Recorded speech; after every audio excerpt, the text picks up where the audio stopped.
Friends, welcome to my channel guys. So guys, आज की video में मैं आप लोगों को ये सिखाने जा रही हूँ। जैसे कि आप लोगों को पता होगा, मैंने आप लोगों को RSI पे, ट्रेंड लाइन पे और बॉलिंजर बैंड पे ट्रेड सिखाया है।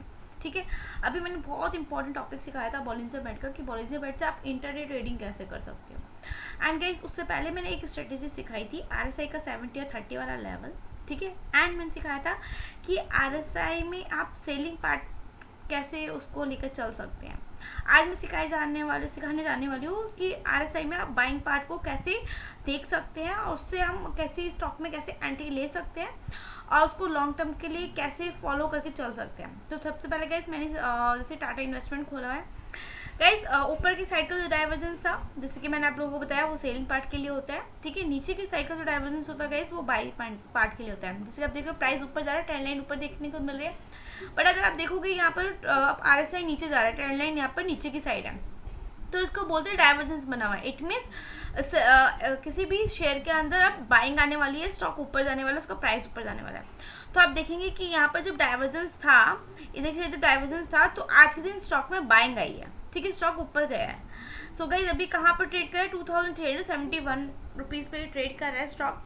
तो गाइज, ऐसे क्या होता है कि जब एक अभी तो इसमें काफ़ी ग्रीन कैंडल काफ़ी लंबी बन गई। ठीक है, जब यहाँ पर रेड कैंडल के बाद जब ग्रीन कैंडल बनने लगे, ठीक है, जब श्योरिटी मिल जाए कि हाँ ग्रीन कैंडल बन रही है, या छोटी बने या बन के दूसरी बन रही हो, तो आपको वहाँ पर अपनी बाइंग की एंट्री ले लेनी है। ठीक है, एक कैंडल को बनने देना है, दूसरी ग्रीन कैंडल में एंट्री ले लेनी है। जैसे कि अभी आप देख रहे होगे कि इसके अंदर मतलब मोस्टली जाते जाते पहले तो स्टॉक काफ़ी गिरा। ठीक है, जैसे डाइवर्जेंस था उसके अकॉर्डिंगली आप देखोगे तो स्टॉक काफ़ी गिरा। देन गिरने के बाद स्टॉक फिर ऊपर गया, जैसे कि नीचे का डाइवर्जेंस था तो ऊपर बाइंग आई है। तो ये जैसे रेड कैंडल के बाद ग्रीन कैंडल बनी थी, तो यहाँ से ही हमें अपॉर्चुनिटी मिल गई थी एंट्री लेने की। और स्टॉक देखो कितना तगड़ा ऊपर गया। ठीक है, 2400 तक पहुंचा, देन उसके बाद फिर से फॉल हुआ एंड 2371 पर आकर रुक गया। तो गाइस, ये स्ट्रेटेजी है RSI की। देखिए, RSI में सबसे ज्यादा इंपॉर्टेंट पार्ट होता है डाइवर्जेंस का। अगर ऊपर की साइड डाइवर्जेंस बन रहा है, मतलब प्राइस ऊपर जा रहा है एंड RSI में ऊपर की साइड ही डाइवर्जेंस दिखा रहा है, RSI नीचे जा रहा है, इट मीन्स सेलिंग पार्ट आने वाला है। ठीक है, उसमें स्टॉक में सेलिंग आने वाली है बहुत तगड़ी। देन अगर स्टॉक के अंदर नीचे की तरफ डाइवर्जेंस है एंड प्राइस ट्रेंड लाइन ऊपर है एंड RSI में ट्रेंड लाइन नीचे है, प्राइस नीचे आ रहा है, तो इट मीन्स बाइंग आने वाली है। तो इस चीज को आपको फॉलो करना है। ये नहीं कि 70 और 30 का लेवल तो चलो है, जब ओवरबोर्ड हो जाता है तो सेलिंग आने वाली है, और जब ओवर बाइंग हो जाता है मतलब ज्यादा बिल्कुल 30 के यहाँ पर लो पे आता है, तो इट मीन्स बाइंग आने वाली है। ठीक है, ये चीज तो नॉर्मल है। बट कई बार क्या होता है, RSI ऐसे जोन में काम कर रहा होता है, तो ऐसे जोन में हमें क्या देखना होता है, डाइवर्जेंस देखना होता है। तो डाइवर्जेंस के बिहाफ पर ही एक्चुअल में गाइस किसी भी स्टॉक में एंट्री ली जाती है। जैसे कि आपने काफी टाइम से स्टॉक को रखा हुआ है या फिर एंट्री लिया, आप स्विंग ट्रेडिंग कर रहे हो, आपने देखा कि अगर मुझे अब तो बेचना है एक इतना टाइम, तो आप डाइवर्जेंस देखोगे कहाँ से सेलिंग आने वाली, वहां से आप बेच दो।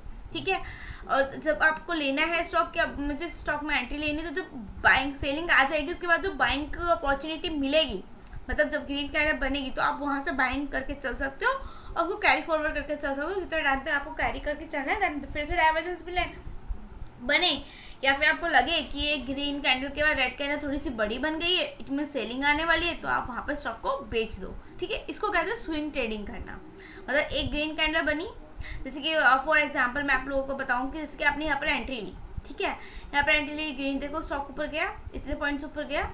आप देख सकते हैं कि यहाँ पर आपने एंट्री ली 2324 पे, और ये कितने पॉइंट ऊपर गया है, 2365, मतलब 30 पॉइंट आप कह सकते हो, नियर अबाउट 30 पॉइंट तक ऊपर गया। ठीक है, अब यहाँ पर रेड कैंडल बड़ी बन गई, तो आप उसको बड़ी, जब आपको लगा कि इस ग्रीन कैंडल को इस रेड कैंडल ने कवर कर दिया, तो आप यहाँ पर बेच दो स्टॉक। ठीक है, जितना आपको प्रॉफिट हो रहा है उतना प्रॉफिट बनाकर निकल जाओ। तो इसको तो गाइस एक स्विंग ट्रेडिंग के तौर पे इसको देखा जाता है। मोस्टली हम ये वाली स्ट्रेटेजी निफ्टी 50 में यूज करते हैं। ठीक है, स्टॉक में तो काफी लोग उसको कैरी करके चलते हैं, 10% 20%, जब वो 50% देखा जाता है तब तक उसको लोग कैरी करके चलते हैं। देखिए, किसी भी स्टॉक में अगर आपको एंट्री लेनी है, तो आप लोगों को मैंने एक चीज बताई कि आप कैसे एंट्री ले सकते हो। और अगर आपको लगता है कि इस स्टॉक में काफी फॉलिंग आ रही है, काफी स्टॉक गिरा जा रहा है, हम कहाँ से बाय निकले, तो आपको सबसे पहले तो RSI लगा लेना है। ठीक है, और RSI लगाने के बाद आपको देखना है कि अगर लॉस भी हो तो आपको थोड़ा सा स्टॉक में देखना पड़ेगा कि कब बाइंग आ रही है। तो आप अगर बाइंग की अपॉर्चुनिटी जैसे ही मिले तो आप बाहर निकल जाइए, और लगता है नहीं मिल रही है और ग्रीन कैंडल के बाद रेड कैंडल बनी ही जा रही है, तो इट मीन्स आपको उस टाइम पे एक फॉलिंग अपॉर्चुनिटी आ जाती है, एक टूल और है जिसको मैं बता दूंगी कि वो बहुत इंपॉर्टेंट टूल है, बट वो गाइज वो काफ़ी ज़्यादा बाद में ही सीख पाओगे आप। अभी तो स्टार्टिंग में आप थोड़े आप कह सकते हो कि इनिशियल बेस पे जो आप इंडिकेटर से टूल सीख रहे हो वो बहुत इंपॉर्टेंट होते हैं, ठीक है। एक दो तीन टूल्स बहुत इंपॉर्टेंट है, जैसे आपने सुना होगा फिबोनाची एक टूल है जिसको हम लगाकर अपना स्टॉप लॉस और टारगेट लगाते हैं। तो वो टूल बहुत ज़्यादा इंपॉर्टेंट होता है जो लोग लॉन्ग टर्म के लिए इन्वेस्टर होते हैं और या स्विंग टर्म के इन्वेस्टर होते हैं। तो वो चीज़ मैं आप लोगों को सिखाऊंगी। लेकिन सबसे पहले आप ये चीज़ सीखिए कि कहाँ पर आपको बाइंग लेनी है और कहाँ पर आपको सेलिंग लेनी है। ये स्ट्रेटेजी आप निफ्टी 50 में भी यूज़ कर सकते हो। लाइक जैसे कि मैं आप लोगों को बता दूं कि निफ्टी 50 का स्टॉक है, ठीक है। जैसे कि गाइज आप अभी भी देख सकते हो कि 1 आवर के चार्ट में निफ्टी 50 में ऊपर की साइड डाइवर्जेंस बन रहा है, ठीक है। अगर आप देखें ध्यान से, देखिए प्राइस ऊपर है। अब आप यहाँ देखिएगा RSI नीचे की साइड है थोड़ा सा, ठीक है। माइनर सा डाइवर्जेंस है। अब स्टॉक देखो आज गिरा, ये नहीं है कि आज के दिन प्राइस नहीं गिरा है, बट गाइज अगर आप ध्यान दो तो देखिए ऊपर से कोई डाइवर्जेंस नहीं है। देखिए ये स्टॉक इसका जो सेम रेंज पे आ रहा है, ठीक है। नीचे की साइड कोई डाइवर्जेंस नहीं है, ऊपर की साइड डाइवर्जेंस है सेलिंग पार्ट पर। तो इट मीन्स प्राइस देखिए गिरा भी है, ऐसा नहीं कि गिरा नहीं है। हो सकता है प्राइस थोड़ा अभी और थोड़ा डाउन जाए, मतलब आप कह सकते हो नियर अबाउट 19,690 तक आ सकता है।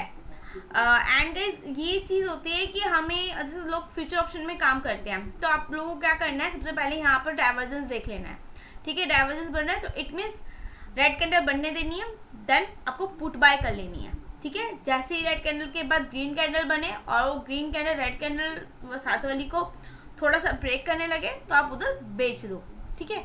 उसको बोलते हैं कि आप इंटरडे करना निफ्टी 50 में ऑप्शन ट्रेडिंग में। एंड ऐसा आपका बाइंग का रहता है। अगर नीचे की साइड आपको डाइवर्जेंस बनता हुआ दिखता है, ठीक है, जैसे डाइवर्जेंस बनने के बाद ग्रीन कैंडल बने आप कॉल बाय कर लो, कॉल कैरी करके रखो। जैसे ही ग्रीन कैंडल को रेड कैंडल ब्रेक करने लगे आप वहां पर बेच दो। तो गाइस ये तो होगा आपका intraday trading as per the behalf of RSI। और ये RSI की स्ट्रेटेजी है वो आप 5 मिनट की टाइम फ्रेम पे भी यूज करके चल सकते हो। देखिए वैसे तो 1 आवर के चार्ट में मोस्टली जिसकी हम एंट्री करके चल सकते हैं, लेकिन वो थोड़ा सा लॉन्ग पीरियड के लिए हो जाता है। जो 3-4 दिन के लिए हफ्ते भर के लिए कॉल लेकर चलना चाहते हैं वो उनके लिए है। लेकिन जो day by day intraday trading करना चाहते हो उनके लिए 5 मिनट के टाइम फ्रेम पे RSI का टूल यूज करके चल सकते हो, ठीक है। एंड RSI में एक टेक्निक हो रहा है वो मैं आप लोगों को बाद में बताऊंगी। सबसे पहले आप ये चीज़ सीखिए। लेकिन किसी भी स्टॉक में एंट्री लेनी है तो आपको RSI का टूल लगाना है। अगर आप किसी भी स्टॉक आपको लगता है अरे यार ये स्टॉक तो बहुत अच्छा है लेकिन ये इतना पीक पे चल रहा है मैं इसको कैसे बाय कर सकता हूँ, तो आप उसमें देखिए डाइवर्जेंस कब बन रहा है। जैसे ही ऊपर से डाइवर्जेंस बने स्टॉक प्राइस नीचे है, फिर से डाइवर्जेंस बनेगा उस स्टॉक का ऊपर जाने का, वहां बाय कर लो। जरूरी नहीं है, कई बार गाइस ऐसा भी होता है कि स्टॉक में डाइवर्जेंस ऊपर का तो बन जाता है, प्राइस तो नीचे गिर जाता है, लेकिन थोड़ी देर बाद वो ऊपर चढ़ने लगता है, लेकिन उस वक्त डाइवर्जेंस नहीं बना होता। तो आप लोगों को इतना वेट करके चलना है कि अगर प्राइस जैसे ही नीचे आए, इट मीन्स आप कह सकते हो जैसे ही स्टॉक प्राइस आपका नीचे आए, जैसे कि ये नीचे आए आपने यहाँ पर बाय कर लिया, आपको इसमें टाटा इन्वेस्टमेंट काफ़ी अच्छा लगता था स्टॉक, आपने वेट करा कि इसके अंदर कब डाइवर्जेंस बनेगा, ऊपर से डाइवर्जेंस बना, आपने वेट करते रहे, आपने देखा अरे तो प्राइस गिर रहा है, आपने उसको गिरने दिया, फिर देखा कि यहाँ तक गिर चुका है 2336 तक, लेकिन ग्रीन कैंडल बन रही है लगता है प्राइस ऊपर चला जाएगा, तो आप यहीं की साइड आप बाय करके चल लो, उसमें नॉर्मल एंट्री ले लो, फिर देखो स्टॉक प्राइस कितना ऊपर गया है। सो गाइज देखिए ये तो एक टेक्निक है, एक रूल्स है जिसको आपको याद करके ही चलना पड़ेगा। एंड आई होप आपको ये चीज़ समझ में आ रही होगी।